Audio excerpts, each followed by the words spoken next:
Доброго дня вам, я Мурат бин Муслим, и вы на канале Курдское просвещение. Мы в Швейцарии. Сегодня поистине исторический день. Именно сегодня, 24 июля 2023 года, заканчивается срок 100-летнего Лозаннского договора.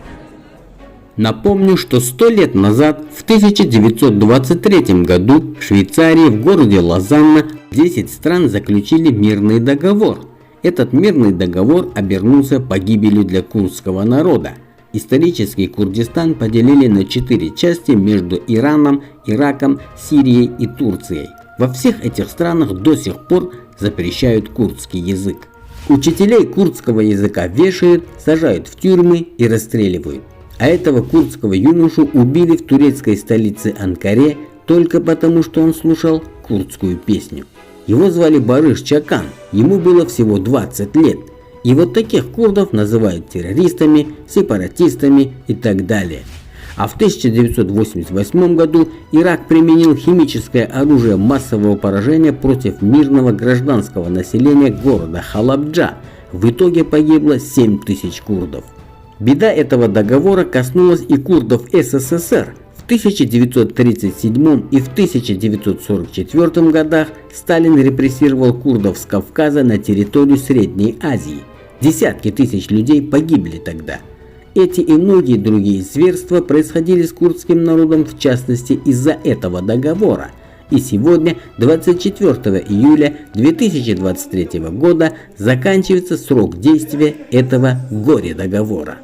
Сегодня в Лозанну приехали курды со всего мира. Вот уже несколько дней тут идут мирные митинги, конференции и другие мероприятия. Я пришел из Голландии, я курд, живу в Голландии почти 30 лет. Мы сегодня собирались, что опровергнуть договор, который был 100 лет назад, потому что курдский народ имеет тоже право, как совсем народу в мире. Мы тоже хотим самоопределение и свободу, как любой другой народ. Для этого мы, курды, собирали со всего мира, собирали и писали наши требования. Много диалектов курдского языка звучало в эти дни. Это указывает на глобальность и историческое значение этого события.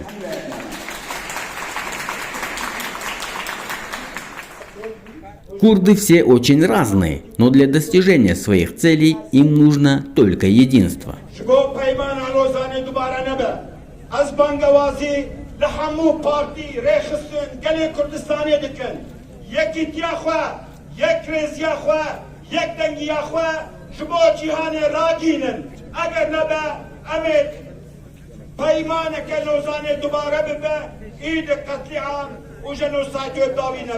شمروه سبب جیده جاره کدیم بانگوازی اما شگل کردستانی جره خستین سیاسی و جواکی و کسایتی همو گل کردستانی یکی تی ام بانگوازی جهانه دکن ایدم دستی آشوزی دکن گلک فرصت جاره زندگا اون گلک دکن گل کردستانی راوزده هوا همو یارا سلام و حرمت. Сила народа в единстве, а к единству приводит знание родного языка. На конгрессе присутствовали преподаватели курдского языка. Сегодня исторический день для всего курдского народа. Сегодня второй день конгресса. Здесь курды хотят заявить о себе. Это и конгресс, посвященный тому, что курды хотят заявить о своих правах, о том, что они имеют право как народ существовать, на право своего государства и в первую очередь на право знать свой язык. Вот и завершился трехдневный конгресс, посвященный Лозаннскому договору, на котором собрались мы, курды со всего мира, чтобы заявить о себе, о своих правах, о том, что мы имеем право на свои границы, на самоопределение. Мы пришли сегодня сказать мировому сообществу, что мы есть, что курдский народ есть и имеет право, как все другие народы, на свое государство и свободу.